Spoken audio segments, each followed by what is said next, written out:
He always had their backs. He got them out of trouble. He brought them what they needed, from girls to booze to, whatever else to fish, But I'm just saying, like, to have a manager like that.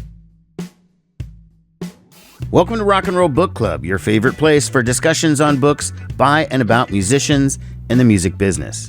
I'm Dave, and on this episode, me and my co-hosts Shelley and Jen are discussing Hammer of the Gods, the Led Zeppelin Saga by Stephen Davis. Hammer is considered by many to be the gold standard of biographies about this legendary band, and it has remained a bestseller for years. Few people on Earth are unfamiliar with the music of Led Zeppelin. It is estimated that they have sold nearly 300 million albums and are the fourth biggest selling artist in the history of the recording industry. But the Led Zeppelin story has always remained shrouded in mystery, rumor, and innuendo.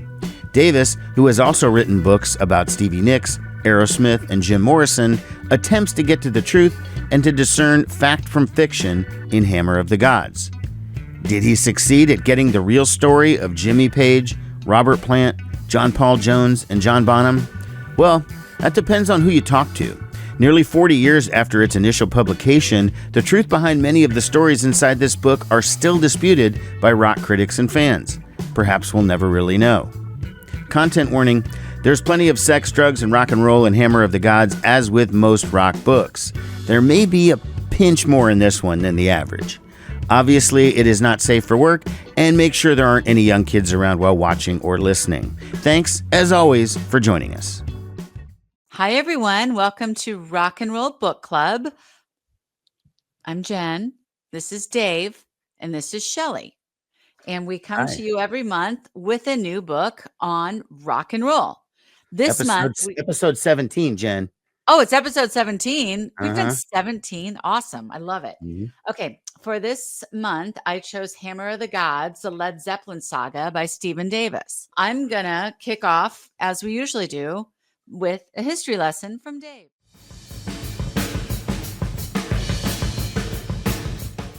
The band formed in 1968, initially as the New Yardbirds. And that was a name that Jimmy Page had somehow finagled into ownership, even though he was a late-term member of that band. The band became Led Zeppelin. How is he such a creative guitar player, but all he can think is to add new to the Yardbirds? Yeah, I know, right? I mean, come on, do better. He probably should have come up with something better. But, well, that's what he did. He came up with Led Zeppelin. So they didn't stay with that New Yardbirds thing. Then they went right to Led Zeppelin. They had 8 records during their actual career from 1969 to about 1980 when drummer John Bonham died.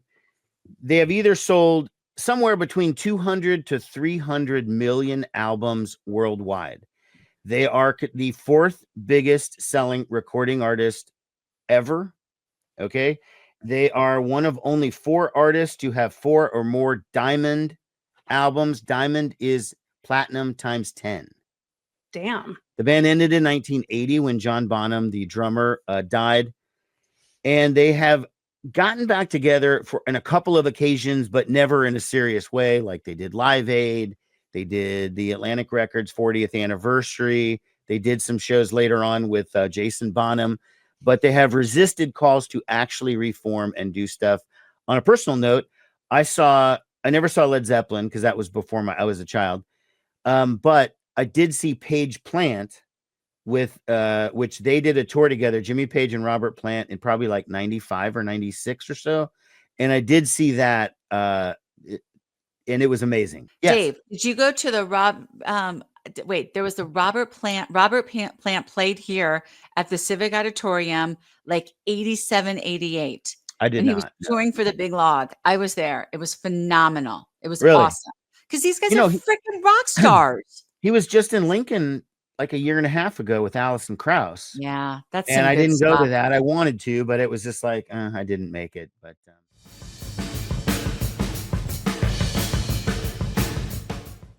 when I think back to my early encounters with Led Zeppelin, I'm reminded of, and I have no idea why I even did this, but I was in junior high school. I think it must have been 8th grade, maybe 7th.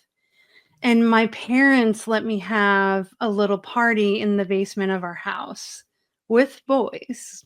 Uh-oh. And and we yeah, I turned on black lights to create the ambiance, and there was a lot of Led Zeppelin played. And so that's the one memory that comes up first for me of them. But yeah, I discovered them in early junior high school, loved them, started with Led Zeppelin 4. Didn't really get into other albums until later, but I would say I was listening to them periodically between junior high and all the way through college. I remember getting really into Led Zeppelin 3 in college. So, yeah, they've been in rotation. They're not like my top band, but I love them and I've listened to them throughout my life. Okay. Dave?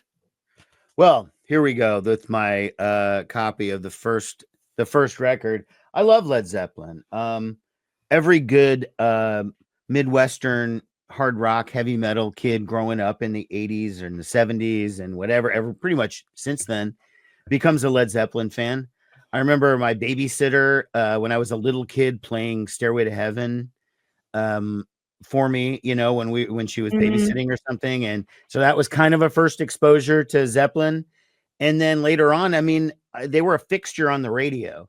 So you couldn't listen to, say, Z92 growing up without hearing a Led Zeppelin song within about 20 minutes of turning on the dial. Like, you will hear something from Zeppelin. Yep. So they were such a part of growing up that it's hard to separate them from just my youth or whatever in general. Like, they were such a huge part of it, and just such a phenomenal band. I've always liked them as soon as I ever heard them, I guess. Yeah. I'm the same. And I grew up with them. My mother, as we have discussed here, is a rocker. And I just remember the early days just here. I mean, they're everywhere. Z92, they're everywhere. And I will say, I mean, the mystical stuff kind of freaks me out. That's not where I go with Zeppelin, but I appreciate everything they've done, and they're fucking brilliant.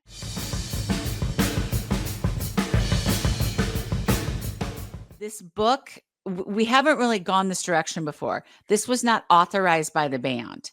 So I think, we take this entire book with grains of salt, but at the same time, I mean, I think this is as close as you're going to get, because there were people interviewed and, everybody but the band. So let's talk about our initial thoughts on the book. Dave? Well, I thought it was overall okay. I mean, it did tell a lot of the story. It got a lot of the detail. As far as it not being authorized, I think that's part of the Zeppelin playbook, because they've always been skeptical of the media. They never wanted to engage with them. They like to have total control over everything. That was the deal with their music and with their photos and with everything about them. They wanted total control. If they give this control to someone else, an outside author, they can't control it. So for them to just be like, nope, we're just not going to participate. But it didn't seem like they told their friends or hangers on, don't talk to this guy. They weren't going around telling people, do not participate in this book. So they did get interviews with other people peripheral to them, just not members of the band. Look, I've heard rumors about this book that a lot of the stories are just total BS and made up. And it's kind of like with rumors with rock bands, a lot of times it's better to just never respond. Let the hype kind of build up. What's if people believe all this wild shit, they're still talking about you, right? So they just kind of let the rumors flow. So you don't, to me, I don't know what's true and what's not, but I don't think the author had some agenda or whatever. I just think he was letting the rumors kind of take shape and be told just the same as the way they had been for years before. So listen, as I always say in my house, where there's smoke, there's fire. Leave it at that. Shelley, what were your initial thoughts on the book? Yeah. I definitely learned some new things about Led Zeppelin. I think super fans probably wouldn't, but I did, and that was cool. I didn't know about the Jeff Beck, T, and all of those, early days shenanigans. So that was interesting. And I probably shouldn't admit this, but I think what I've learned in our 17 books that we have read so far, I'm learning that I like the memoir format a lot better than the reporting on a whole band format. It's confusing. I'm with you on that. There's so many people, and you have I almost need a map on the front of like a family tree of who's talking where. But I think the reason I prefer the memoir format is what you guys were saying, is that you get more of that personal storytelling, whereas reading a book written about a band reads more like history. And there's nothing wrong with that. And I have lots of friends who are total history nerds. I wish I was one of them, but I just am not. So I go more for the storytelling versus the reporting. Yeah. And, not to be confused with, all of the players in like our Motley Crue book, for example.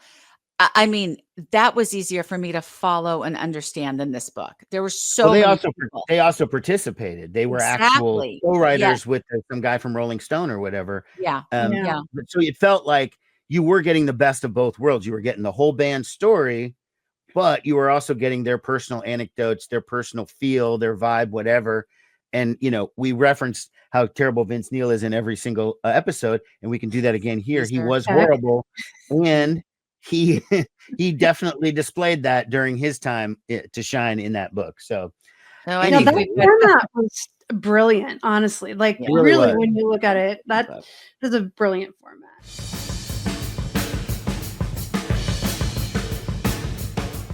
Well, I just think, sure. I'll start off with just saying that, I think what's missed about discussing Led Zeppelin is the talent involved. That's not just like these cool rocker dudes or whatever. Like Jimmy Page and John Paul Jones were making records with other people for years prior. They studied the art. They knew what they were doing. They understood arranging. And Jimmy Page, with being in other bands, with being in the Yardbirds, he knew what he didn't want and what he did want. So when he found the right person in a singer in Robert Plant, it was like he'd been envisioning this for a long time. So he really was the mastermind there. But I do think that people overlook just how talented that guy was and how innovative Led Zeppelin was, even though their first album sounds like just, really just a raw band jamming in a room. There's a lot more to it than what people were doing at that time even. So him, Robert Plant, being an amazing singer that was just plucked out of nowhere. I mean, how do you do that? Right. How do you just find this guy out of nowhere? And then he's like, oh, my buddy here plays drums. And then you got John Bonham. I mean, really insanely talented. Yeah, they're brilliant. And it's the contrast of the two sort of older, sophisticated guys in Jimmy Page and John Paul Jones, and the young sort of small town ruffians of Robert Plant and John Bonham. The combination of them not only makes for great music, but also a lot of wildness on the road that we'll be getting into in some of these stories. But it really was a contrast of personalities and just all sorts of stuff. But that's the reason why it works so well, in my opinion. I have to say that I, of course, have been listening to Zeppelin leading up to this episode just to kind of, get in the mood. Same. And I have such a greater appreciation for their individual talent. And, when I was in junior high, Stairway to Heaven was just a cool song, and when I was in high school, there were songs that I just loved to sing along to. And listening as a much older person now, really amazing what each of them brings to the table. And I know that's not a new revelation, but I just have such a strong appreciation for it because they're all so great at what they do. In a way like a Radiohead or a Block Party. Those are some of the bands where it's, to me, they make amazing music, but also individually they're just virtuosos. Absolutely. Yeah, these and they're so good. They're so good collectively that you just forget how individually talented they each are too. Right. they had success like out of the gate. I mean, these guys, I mean, they're incredible.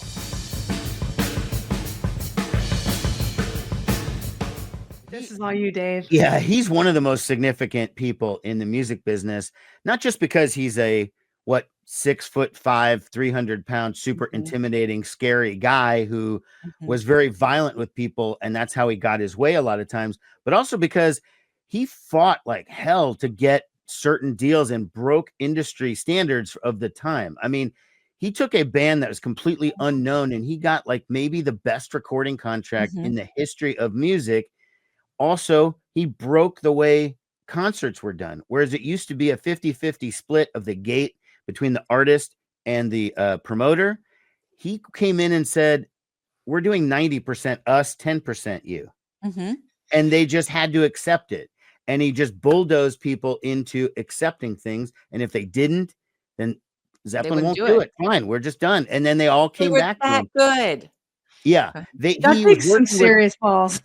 He was he got all their money up front. Sorry. And he did. And he just, the way he shaped the industry, and they were allowed to have total control from the very beginning. They got these massive advances to do their stuff. They were promoted in a certain way. Then they got their own label, Swan Song, that he convinced them to do, that Peter Grant got them to do. If you had any trouble, I mean, there's a scene in The Song Remains the Same, a movie, where they catch a guy selling bootleg t-shirts outside and they bring him in front of Peter Grant. And like, this dude looked like thought he was going to be murdered. He was so scared. And Peter Grant's just standing there giving him shit about, and then he starts yelling at the venue about why are they letting him out there doing it? Then he's yelling at all these other, I mean, he was so intimidating that people just did what he wanted because they were afraid. That's not a method for everybody, but man, he set a certain bar, and pretty impressive considering his band walked away controlling all of their masters, having this amazing royalty rate, having total artistic control, and walking away with a lot of money too. The label didn't keep it all. They got to keep a lot of money. So smart guy, in my opinion. I want to point out a few more things that he did that's in this book. He never let them release a single. Am I right on that, Dave? Not to he wouldn't do an edit, a single edit. They wouldn't do it. Okay. And like, you take a 6-minute song and edit it down to 4 to make it more compatible. He wouldn't allow that. Like radio friendly. Right. Yeah. Okay. I should know a lot about that. Anyway, and another thing he did that I love is that he always had their backs. He got them out of trouble. He brought them what they needed, from girls to booze to, whatever else, and to fish, but I'm just saying, like, to have a manager like that. I mean, in addition to their brilliance, these four guys, that created to their success just as much as their brilliance did. He has to be one of the hardest working managers in rock and roll history. Yeah, totally. And he's just a Goliath. Okay. And if you cross him, it's over for you, man. Yeah, you're done. Screwed. It makes me wonder, was this his form of stress release? Was like, I'm just gonna yell at everybody for the sake of my band and just get it out? Or was he just, did he just have an anger problem? And it worked to his benefit? Probably both. Frustrated gangster. He just wanted to be a mobster. It didn't work out, so he became a band manager or whatever. Of Led Zeppelin, like the best freaking band in the world. Yeah.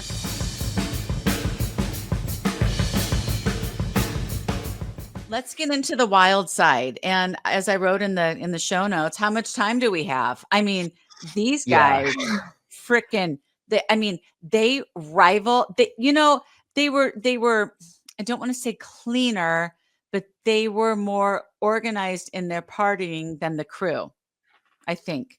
Like these guys rival the Crew. The Crew, like, they're skeezers. Well, the Crew were they're like the 70s version of the Crew. Right, because in the 70s, you would hear stories like this, and Kiss had it to a similar thing of after every show at the hotel, somebody, their road manager, whatever, would set up a massive party. There'd be all kinds of girls there. And then that was just what they did every single night. But it was the band's response, or the tour manager, whoever, the roadies, they had to get these girls there somehow. So they sort of arranged all that stuff.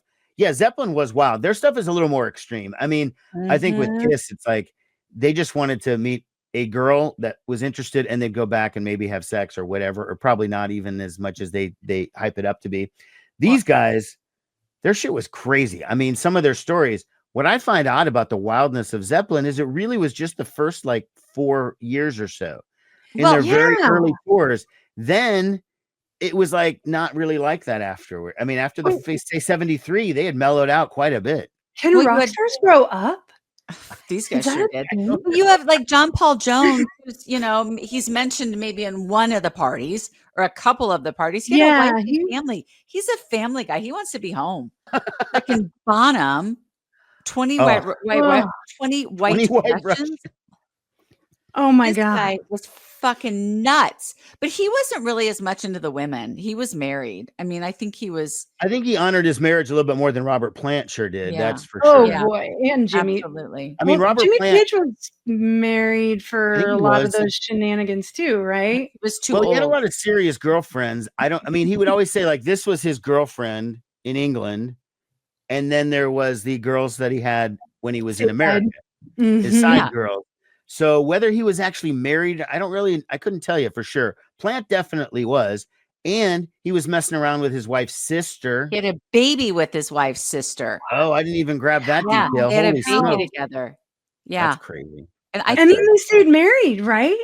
They did stay married until the 80s, and then they got divorced. And then they mentioned at the end of the book that there were rumors that Robert was hooking up again with his wife's The sister sister. in the 80s.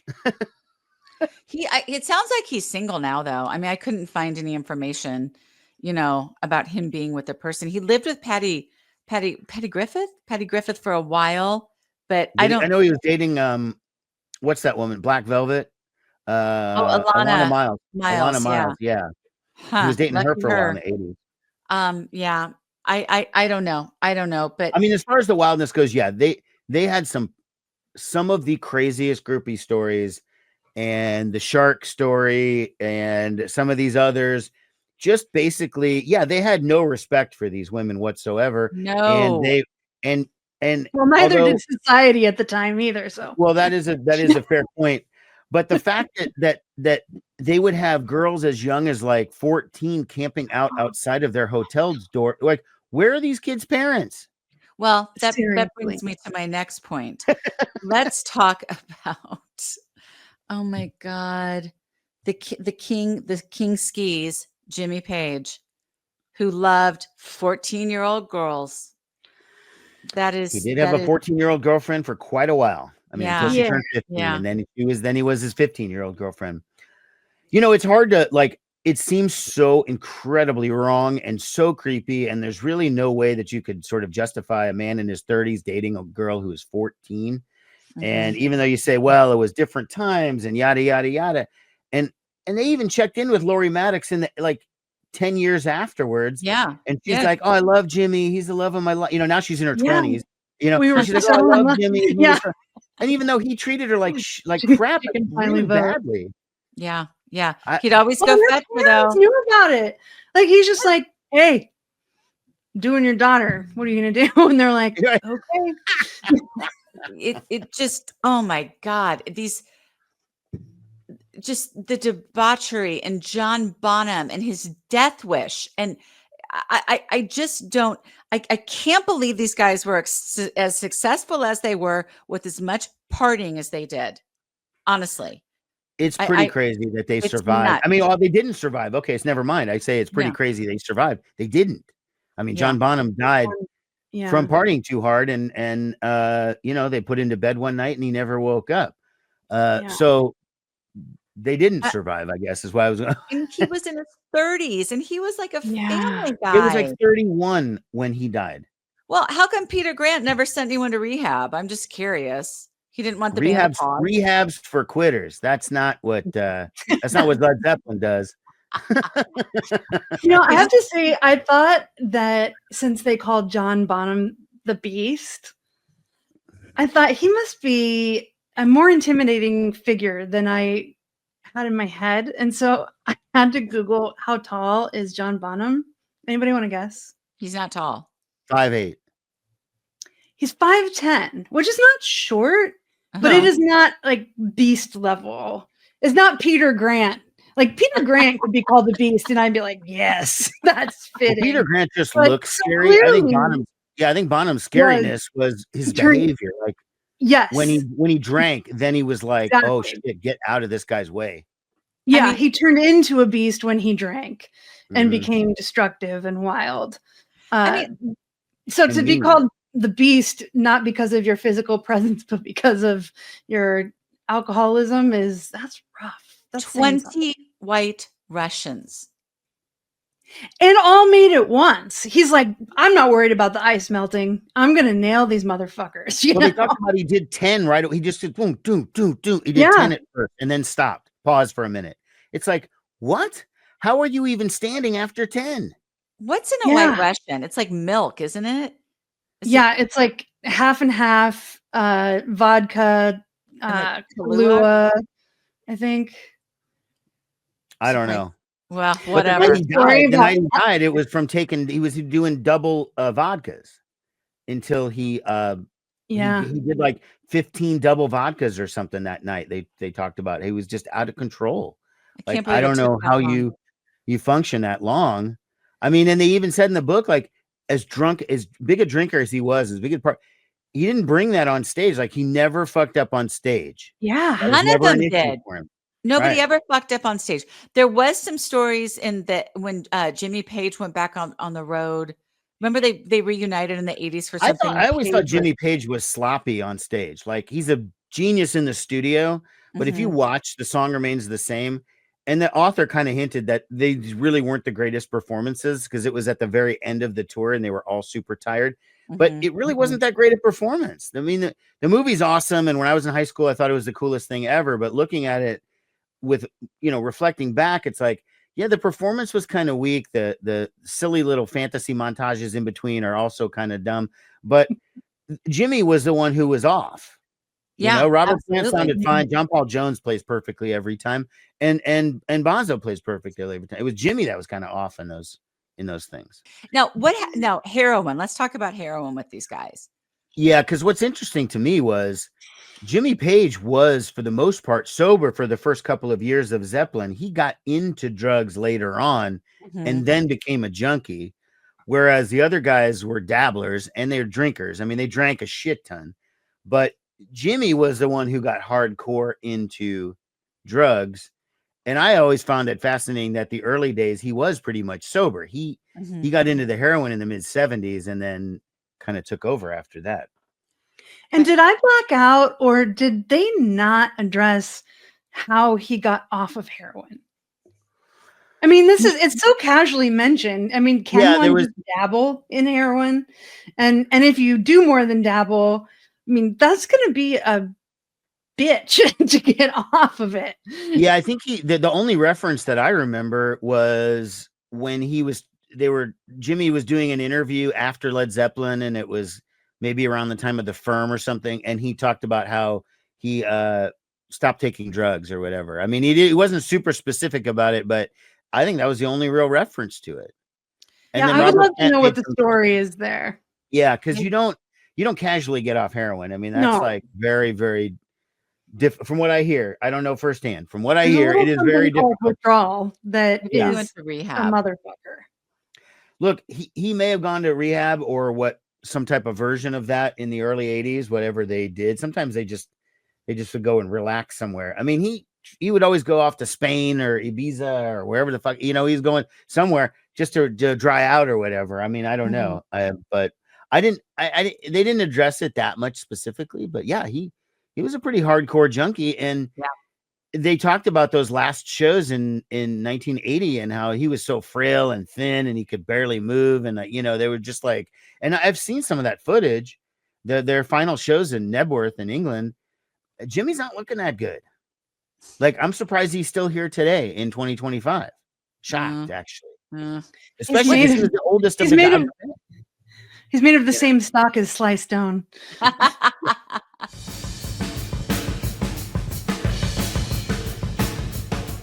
Including Elvis, who, spent a lot of time with them and enjoyed jamming with them. Like, these guys were the real deal. And also, yeah. Go ahead. No, go ahead. Oh, I was gonna say, as far as the Elvis thing goes, I thought those stories were so hilarious because Elvis actually wanted to meet them, and they all warned him, it's gonna be about 10 minutes, and then he's gonna get bored, and you're gonna have to go. And don't talk about music, whatever. And it was just like it was totally the opposite. He Mhm. totally loved hanging out with them. They spent hours together. He even walked them out to their limo, which Yeah. is like all of the Memphis Mafia guys were all like, what? He never does that. He never walks anybody out to their car. Like, what is going on? Yeah, they loved Led Zeppelin, or they loved Elvis. He was a big part of their growing up, just like with the Beatles. They were also huge Elvis fans because of when they were kids. And it was somebody that, like, Jimmy Page didn't act like Jimmy Page around. He acted like a young kid. Like, I'm hanging out with Elvis. Like, this is the fucking great. You know what I mean? Like, Mhm. they kept meeting him up. They kept meeting up with him like on multiple times. I think the stories were Yeah. great. Like, I loved that thing because it was a little bit humbling with Zeppelin because they came out of the gate the biggest, the baddest, the coolest, the this, the that, but they they understand where when the Stones would come backstage, they were always excited about Mick Jagger's going to be here or whatever. We're going to meet Elvis or what. So they still understood the hierarchy and that they Mhm. respected Mhm. it, and that Mhm. was cool.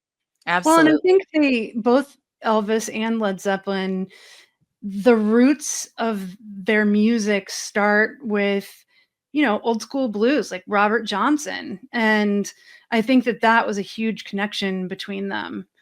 And it surprised me, and it shouldn't have, that is the origin of Led Zeppelin's music. I listen to it now and go, "Oh, yeah, duh, dummy." It's totally got this, like, blues vibe to it, especially the Mhm. early stuff. Mhm. But that kind of surprised me that they connected, about that with Elvis. Also, what was up with the story where, I think it was Jimmy Page gave Elvis a ring, and then he gave him this super expensive watch, and then they all just started trading Yes. accessories? Yeah. And they're like, "This isn't a big deal. Here's a 50,000 watch. Elvis gave me his Yeah. watch. Here's my ring." I mean, I just think, when you're that successful and that wealthy, you've just got, gold diamond plated Elvis had a lot of stuff. disposable income. I mean, Yeah. I've Yeah. been to Graceland, and yeah, it's still stuck in the 70s because it's like it's like stuck in time back then. But you can still tell like this was like everything top of the line for 1970s. Mhm. There Mhm. were 4 TV channels. His TV room had 4 big TVs, so he could watch all 4 channels at the same time. Like Elvis was ahead of the game back in 72. He was thinking that picture in picture shit. No, he Yeah, is doing four exactly. TVs. We can watch them all at once. Oh my god, that's incredible. Like, but it's A just like visionary. it's survival of the fittest in this rock and roll world, and these guys all Mhm. find each other. And it just, unlike Dave Grohl, who would be like Bonnie fucking rate, like, come on.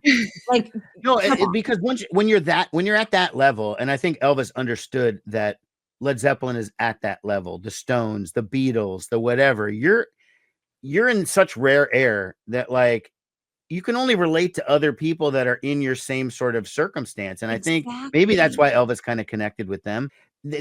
Jimmy Page at least, and Robert Plant, I would say, and maybe John Paul Jones, they appreciated that stuff. Yeah, Bonham, yeah.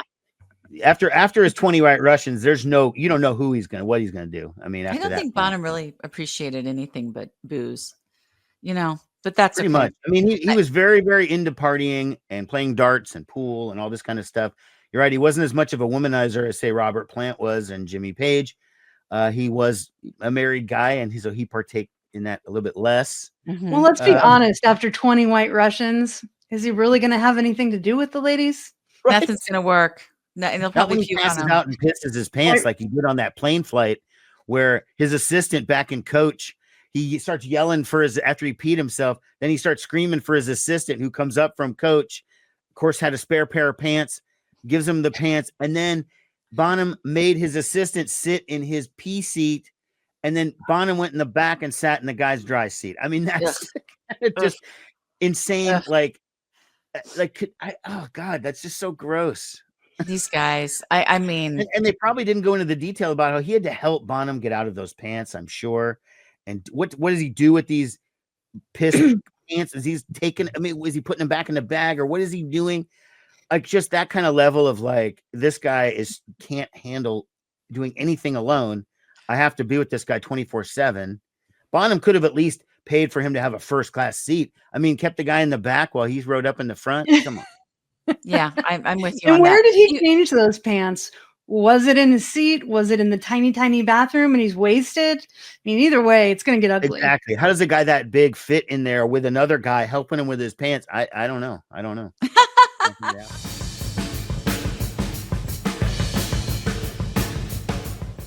As we know, they broke up when John Bonham died. So, and we talked about they never really fully recaptured that sound. And some had success, going on their own. And well, I thought their posthumous album Coda that came out in '82, a couple years afterwards, I actually thought that was pretty good. Yeah, that's a great album. A lot of Led Zeppelin fans don't really consider that a real album. They think it's sort of a throwaway. I disagree. I think it did have some good stuff on it. So I liked it. But and as far as the other guys, yeah, they've had some good stuff. I mean, I do like some Robert Plant stuff. I like some of the Firm. I like, but yeah, did they ever, to me, catch up with Zeppelin? No way. No. John Paul Jones, by the way, we haven't really mentioned some of his extracurricular activities, but he produced a Butthole Surfers record. He produced so sort of some newer bands. Diamanda Galas, he did a bunch of records with her, collaborations with her, and he was in the band Them Crooked Vultures with Dave Grohl and Josh Homme from Queens of the Stone Age. So still relevant in the 21st century. Yeah, and he kind of went off on his, like he did some music soundtrack or some movie soundtracks with jazz. I mean, he kind of went and pursued what he wanted to pursue. And I think that was so much of his background was just kind of a jazz sound. And look, he's if amazing. he hadn't gotten into Led Zeppelin, I think he would have just been a producer or something like that. And that he would have had a successful career that way. I mean, absolutely. When Zeppelin was over and he did start producing other bands, he actually did pretty well.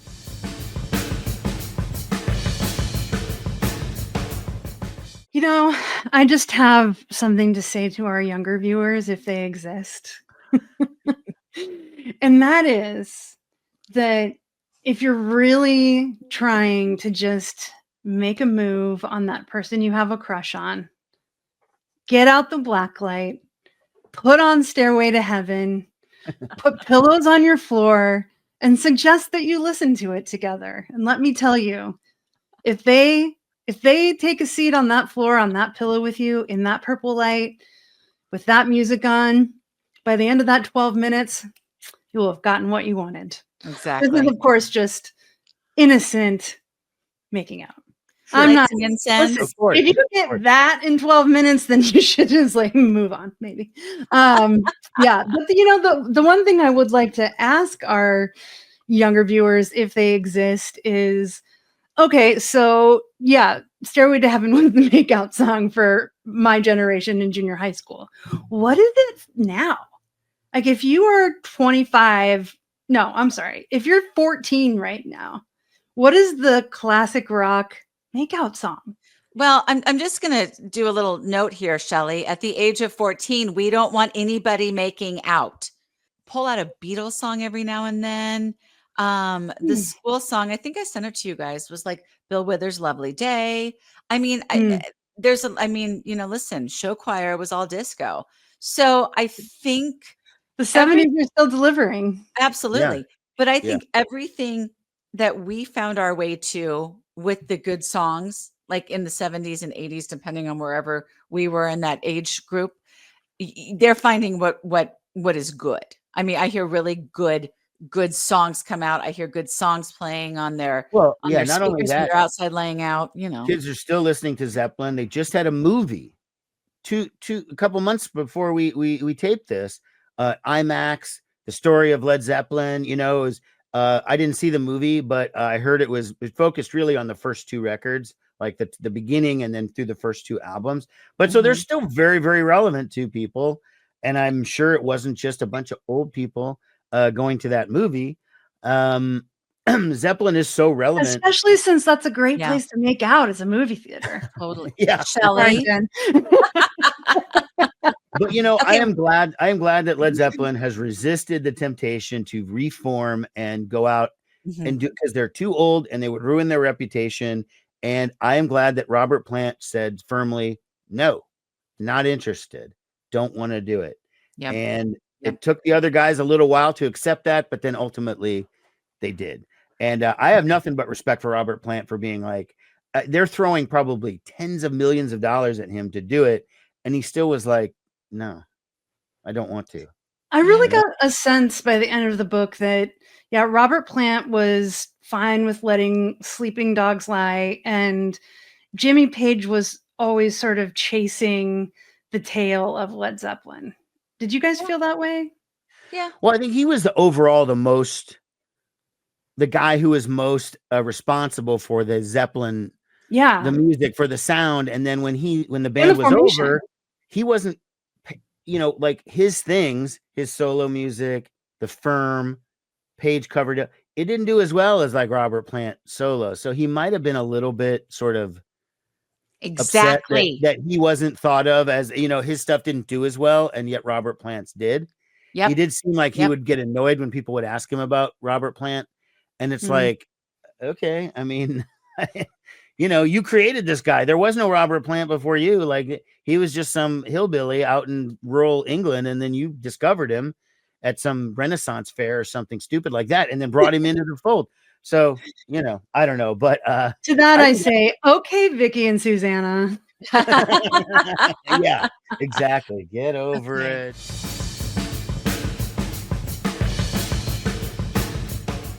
As I said, the mystical stuff really freaks me out.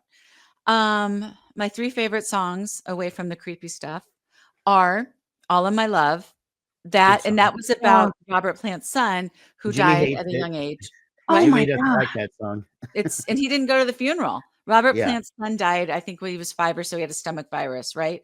And he died suddenly. Yeah, he died very young, and it was like super sudden, just like it was, he like got a bug and died. And I freaking horrible. love that song. I love All of My Love. I love how thick it is. I love how complicated it is. It's just, and I love like the groaning at the end. It's such a great song. Second, Fool in the Rain. That is a freaking great song. And if any of you don't remember that, go find it. It's wonderful, and it's happy, and it's just kind of fun. And then Kashmir. That's my third favorite. That's a great one. Tangerine's running a 4th place, which was in the movie Almost Famous that Cameron Crowe wrote and directed, and that is about Zeppelin. Yes, and in the book we learned that Robert Plant did say, "I'm a golden god." Golden god. Yep. That is all Zeppelin, and the whole fear of flying thing, and that is what it is. All right, I'm gonna throw it to Dave. Solid choices. Okay, I would say Black Dog from Led Zeppelin 4. It's one of my favorites. I like When the Levee Breaks, also from Zeppelin 4. Although Zeppelin 4 is not anywhere near my favorite album, but it does have some pretty standout tracks. I would say Jamaica, or what looks as Dire Maker, which is their that's a good reggae song. That's a great one. And then last, I would say, I mean, God, I don't know. Maybe What Is and What Should Never Be off Led Zeppelin 2. Like, I like all their stuff, but like, I do kind of like I tend to go through the first like 4 albums when I pick out individual songs. But if I picked out as an album, be Houses of the Holy and the next one, Physical Graffiti. Those are my 2 favorites. But individually, I don't ever pick out their songs and say those are my favorites. But there you go. Those are my 3 Zeppelins. Okay. Shelley? My 3 are Tangerine. So I got you covered there, Jen. I just love singing along to that song and the harmonies, and it's just, it just makes my heart happy. I'm going to also say Black Dog, mostly because that is the strongest start to an album. Like hearing Robert Plant's voice ring out, and that's how it kicks off. And then the band comes in and just like fucking jams. It's so good. Like that is how you start a rock and roll album right there. Yeah. And then finally, I of course have to say Stairway to Heaven. I mean, one of us had to say it. Yeah. And also I'd be a little bit of a hypocrite if I made that recommendation to our young viewers and didn't back it up with choosing it as a favorite. So, and it's just a brilliant song. I mean, it's one of those epics where it starts in one place and crescendos and ends in this totally different other place. And just, it's so brilliant. I agree. It's just, that song is just indicative of all of their music. And it's, I saw somewhere that Jimmy Fallon, he was interviewing, no, I actually saw it. He was interviewing Paul McCartney. He's like, I love Band on the Run. It's 4 songs in one. And Zeppelin would do that. They could take a song and they could take it 5 different places and it worked. All right. Yeah, no, it's pretty magical. I mean, it's a little overplayed. And so for me, I probably went 10 years without hearing it again. And then when you hear it, like more unexpectedly, because I don't think if I put on a Zeppelin record, I would voluntarily play Stairway to Heaven. But if I'm listening to the radio or something and it comes on, I always listen to it. But for me, when I go to play something, I'm like, oh, I don't know if I want to hear that right now. So I always would sort of skip over it, acknowledging it is classicness, of course. But it's so overplayed for me, like growing up. I'm glad it's so timeless, but like I personally don't listen to it as much as I used to, just because I've heard it so many times, Do you feel like there are any epic songs like that are comparable from other bands? Like what first comes to mind for me is like Radiohead, Paranoid Android, Jane's Addiction, 3 Days. Those obviously aren't nearly as famous as Stairway to Heaven, but The Who had a quick one while he's away. That's about 10 minutes. And that's like 4 or 5 songs merged into one. I have 2. Yeah. Go ahead. Oh, that was mine, was the one I could think of right off the top of my head. Okay. They just popped in my head though, so I had to write them down and I have to get it out before I forget.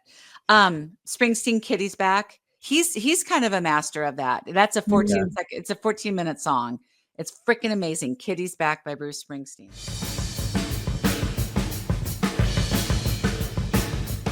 I'm gonna say The Wolf is hard because like, well, there's Peter Grant. That's kind of hard to deny.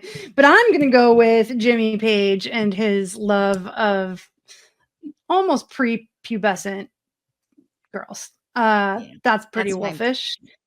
And I know we're in a different time now, but that's Big Bad Wolf and Little Red Riding Hood right there. Lamb, I'm gonna say John Paul Jones just because he seems the most tame. Yeah. And then Survivor, I mean the music obviously, but Robert Plant. Okay, good one. I have a different Survivor, but I'll say it at the end. Dave? Okay, my wolf would be Jimmy Page, like you guys said.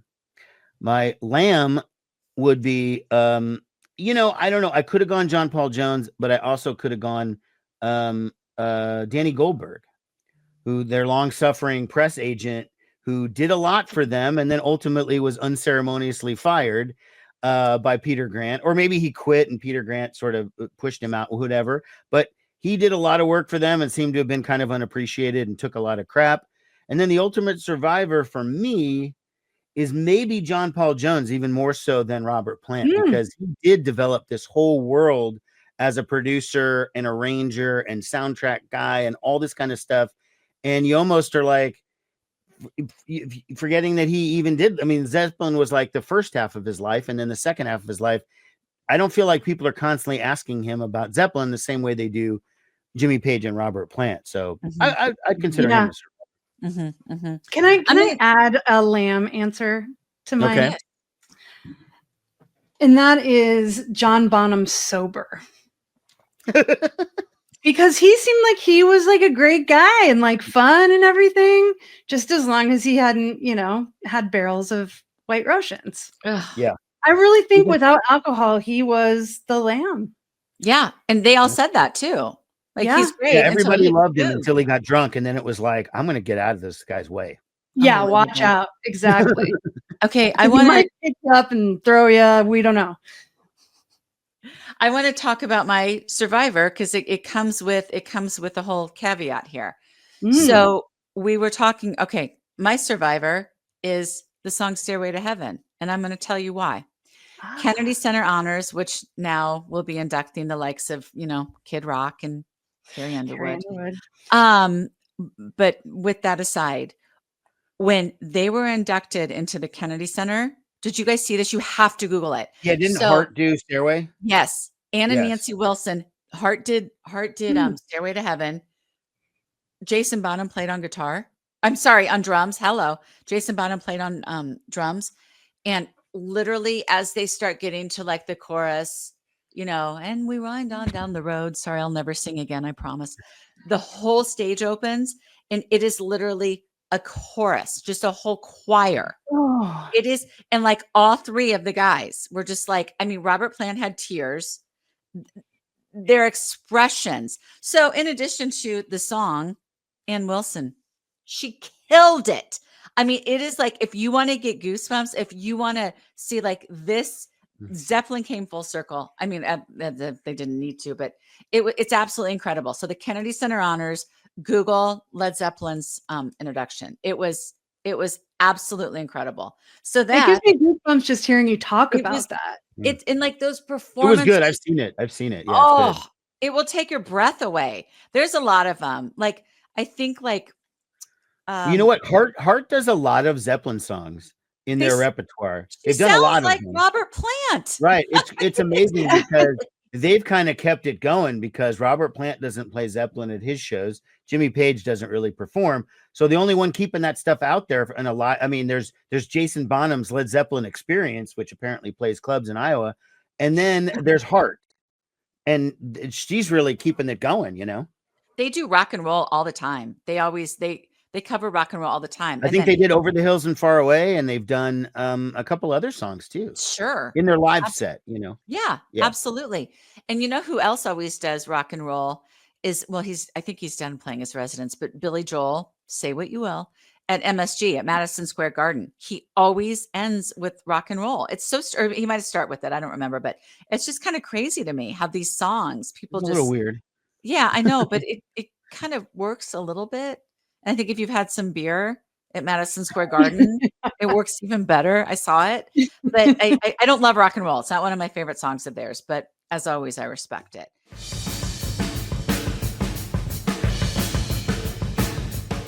I would say Jimmy Page, just for the sheer overwhelming talent and the fact that he was the guitar player and a writer and a producer, and he had the vision, and he was the one who assembled the band, and he got Peter Grant. And so for me, he's my favorite. He's undeniably cool. He has that awesome swagger, a little bit creepy personal life, but professionally pretty awesome. He's my favorite. Okay. Shell? I'm going to go with John Bonham sober. I love a person that's jolly and a good time, and he's an absolutely incredible drummer that, they've all inspired so many musicians, but I just love his drumming. I think he's incredible. Okay. I'm going to say John Paul Jones. Oh, I just think he's cool. I think he was just kind of, the quieter, more away one. And I think he was good at, leaving it behind when he went home to his family. And I just kind of like his demeanor. I think he's just. Have you seen that meme? Have you seen that one meme of there's a guy passed out at a party with his Led Zeppelin t-shirt, and John Paul Jones kind of walked up behind him and had his picture taken, like next to this passed out drunk kid in a Zeppelin That's another shirt? reason why I love stuff like that. I'll try to find it and put it on the screen. It was that's so good. I love that.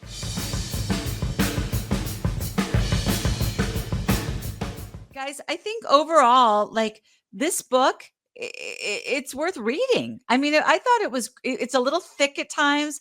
If you're not the super, super, super duper fan, you might kind of nod off a little bit. I think it was a good overview. Was it the most amazing, captivating book of all time? No, but no. It told the story, and it kept me going. I knew a little bit about Led Zeppelin. I knew a lot of the rumors about their craziness and all of that sort of stuff, but this just puts it all in there. Not near my favorite of the 17 books that we've read, but not bad. not bad. No, I'm with you. Jen, I know you've referenced in previous episodes, or maybe it was last episode when we were talking about this book coming up, that you had been given the book, got to a certain point, and just threw it away. Threw it away. And In the I would Houston just like you to airport, I share tossed it. what prompted you to do that. The fish. The shark fish scene? of the shark. The shark. What the oof. I mean, I feel listen, like one of the- that that's story one of the stories alone. I It's worth question the it. truthfulness of that. I think that's a rumor that they didn't want to put down. Where And do you they get shark parts? Dude, sharks. I mean, was it a baby nurse shark? Okay. But like, I don't know, but I am just thinking the way that story is told. I don't know. If it's any gotta story be was made bullshit. up, it's that one. If any story is made up, Yeah. it's that one. And they just thought it was funny, and they kept it going, and nobody would deny it or anything. They just kind of let you think Yeah. about it. I mean, Yeah, let it be part of the mythos. Yeah. I just can't wrap my head around that. And women, Yeah. you know, while they said she enjoyed it, I have an issue just They didn't with, ask her. no, they She wasn't didn't interviewed ask in the her. book. She was not interviewed. I was reading that book on an airplane, my favorite place to read, as we've talked about. Now it's to watch my iPad. But I just honestly, I couldn't wrap myself around that happening to a woman. Honestly. You know, when you do these kind of degrading things like that, if it happened, and then some of the stuff that Motley Crue did with the girl who was in the cat litter and that, you know, these like super insanely dark stuff. It just, I don't know what the mindset, like maybe when you're on the road for such a long time and you're so bored and whatever, you need your need for entertainment gets upped notch Yeah. after notch Yes. after notch or something. But still, it's just like, I don't know. You do I it mean, because you can. These guys do it Yeah. because they can. Like, how Right. far can we push this? How into us are these fans? Yeah. But even exactly. they got tired of it after a while because you don't hear the crazy groupie stories after like 1973. You know, I then mean, it what was more is like, there to do? you know, they did have their girlfriends on the road and all of that, but you're not hearing about them going to the riot house and having a party with like 15 girls, all age 14 to 16 or whatever. Like, I mean, they just weren't doing that stuff anymore. Fortunately for the youth of California. Yeah, no exactly. doubt. And for their parents who didn't And know their where parents. they were. So the next book we are doing is a little bit of a departure from what we've done before. Now, we say that we cover books by and about musicians and the music industry. And this book does fit into that. And I will explain why. Our next book is the memoir by Ione Skye, Say Everything. So Ione Skye was an actress. I don't know if she's done anything recently, but she was in. She's done a lot more than I was aware of because I did kind of Really? look her IMDb Oh, up. did you? I didn't. I thought she hadn't done anything in like 30 years. I was totally wrong. She has. Well, there's Oh, just well, so good much for her. TV now too. You know, I mean, everyone's working because there's TV shows made every other day. Oh, But that's Yeah, true. there's 50 streaming channels. They all have their own shows. It's like if you're an Exactly. actor not working, how bad are you? I mean, shit. Anyway, I sorry. love her. I'm so excited. But the funniest thing, Shelley, keep talking. I'm sorry. I didn't mean to interrupt. No, go ahead. Go The ahead. funniest thing about this book was I literally downloaded it because you can get it on Spotify. Not even 2 minutes before Shelley sent the text. That's how much Shelley and I are on the Love same it. wavelength. I I'm like, love it. stop it. I just downloaded it. Literally. So there's that. It'll be a great I was read. very happy to hear that. Isn't that funny? So Shelley, It is explain how funny. it ties in. Yeah, what so are her this is musical how connections? it ties in. So, well, I should note that she's probably most famous for being in the movie Say Anything, thus the title Say Everything. Look at Lloyd Arnold in Void. I get that she, reference, Jen. I know exactly what you mean. I know. she dated Anthony Kiedis from the Red Hot Chili Peppers. Mhm. Also, I heard, I have not read or listened to the book yet, but I heard that she actually had a crush on Flea. So there's tea about Flea in there. Mm. And what I didn't know until recently is that she is the musician Donovan's daughter. However, he did not play a role in her life. So there's definitely lots of ties to the music industry. I believe She was married to Adam Horovitz. Oh yes, that's right. She was married to Adam Horovitz. So tie there, that's Beastie Boys, and tie to the Kathleen Hanna book. All right. Well, thank you everyone for joining us. We will see you next month. In the meantime, if you really want to see some good Zeppelin stuff, watch Almost Famous by Cameron Crowe. It's a phenomenal movie. It's one of my favorites. Sometimes it's a little cheesy, but just get through it. And, great movie to make out to. Yeah. When you're like 16 and above, you could make out to that. And on that note, thank you. The song remains the same, I think, as a mediocre concert film, but should still be seen by every Zeppelin fan to see what Led Zeppelin looked and sounded like at their absolute zenith. 1973, Absolutely. doing like 6 nights at Madison Square Garden and whatever. I mean, you still need to see it, even though the fantasy parts are cheesy and Jimmy Page looks like he's about to pass out most of the show. But great stuff nonetheless. Okay. You know what I think everybody should do first? Lock up their daughters. Well, probably, yeah. Yeah, not let your kids near a Zeppelin show. That's for sure. And don't let your kids watch this. No, I think everybody should subscribe to our channel, follow us on socials, Instagram, Facebook, and hit the bell so you get the notifications when we have a new episode come out. Exactly. And if you refuse to do that, just remember new episodes on the 1st of the month, every month. Yes. So if you can't handle the notification thing, I don't understand why, but do it anyways. But if you forget, it's the 1st of the month every time. Yeah. Well, good point. Comment, send us ideas. I mean, we love all the feedback. We're always looking for suggestions. Even if it's negative, but we don't really get a lot of negative, but we'll see what happens. Let's call it a day. Wrap. All right. Thanks, everybody. Bye.